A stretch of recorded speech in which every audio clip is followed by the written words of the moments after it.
Mobile down করেন ভাই। আমাদের আগামী যে প্রত্যয় নিয়ে আমরা আজকে এই কাজের প্রথম দিন আমরা আশা করি যে ইনশাআল্লাহ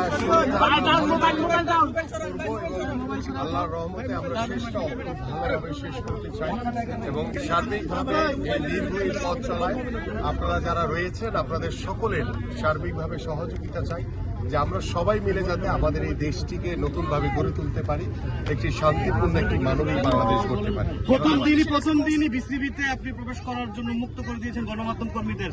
গণমাধ্যম আসলে কতটা ক্রিয়ার ক্ষেত্রে স্বাধীনভাবে কাজ করতে পারবে?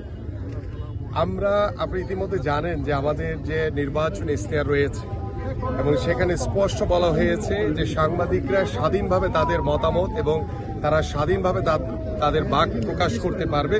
সো আমরা গণমাধ্যমের সর্বোত্তম স্বাধীনতা প্রত্যয় আপনাদেরকে দিচ্ছি। পাশাপাশি আপনি ইতিমধ্যে জানেন যে আমাদের মাননীয় প্রধানমন্ত্রী তাকে নিয়ে যখন কিছুদিন আগে আপনারা দেখেছেন যে একটি ব্যঙ্গ করেছিল এবং তিনি সেই ব্যঙ্গকে তিনি নিজে পোস্ট দিয়ে সেটিকে সমর্থন জানিয়েছেন। তার মানে আমরা চাই যে গণমাধ্যম স্বাধীনভাবে কাজ করবে এবং স্বাধীনভাবে আপনারা সকল মতামত আপনারা প্রকাশ করতে পারবেন এবং সেটার জন্য আমাদের সরকারের পক্ষ থেকে সার্বিকভাবে সহযোগিতা সবসময় থাকবে।